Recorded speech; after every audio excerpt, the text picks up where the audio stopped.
नमस्ते बच्चों। मैं विकास डूंगरवाल।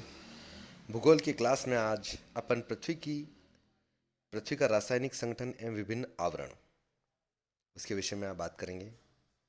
स्वेस महोदय ने पृथ्वी के आंतरिक भागों की चट्टानों की रासायनिक संरचना के आधार पर पृथ्वी को विभिन्न भागों में बांटा है। सबसे पहले उन्होंने नाम दिया सियाल, दूसरा नाम दिया सीमा और तीसरा नीफे। सियाल, सीमा और निफे तीन भागों में उन्होंने इसको विभाजित किया है पृथ्वी की आंतरिक संरचना को। पहला जो भाग है वो है सियाल। उन्होंने यह माना है सियाल में अवसादी शैलों से निर्मित भूपटल के नीचे सियाल परत पाई जाती है।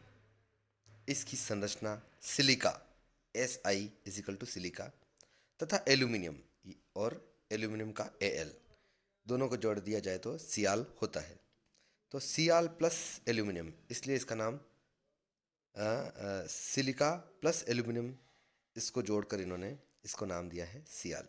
इस परत की औसत गहराई 50 से 300 किलोमीटर है और घनत्व जो है इसका 2.75 से 2.9 तक है।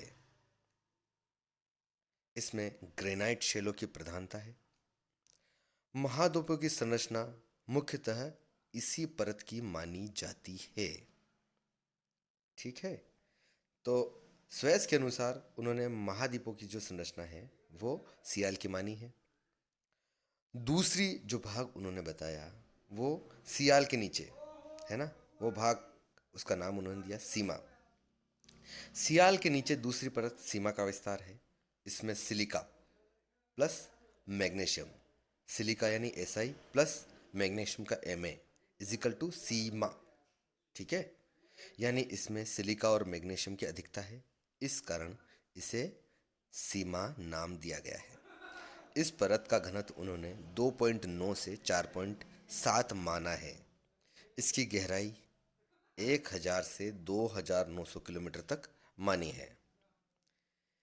उन्होंने बताया कि इसमें भारी बेसाल्ट आग्नेय चट्टानें पाई जाती हैं।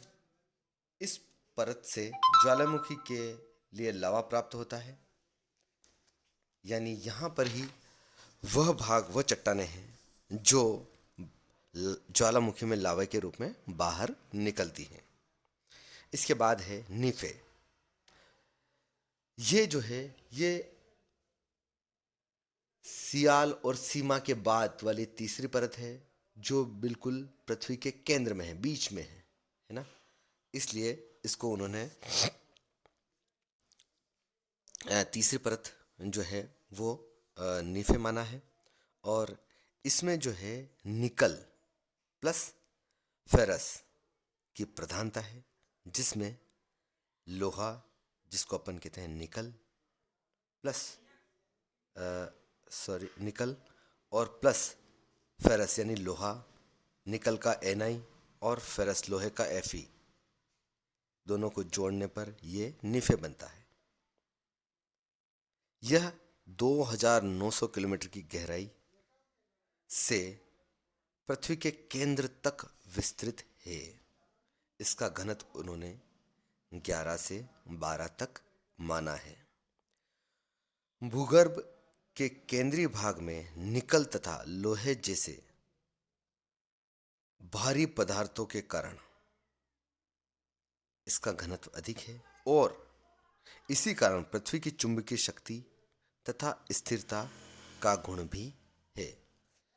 इसी वजह से पृथ्वी में क्या है कि ये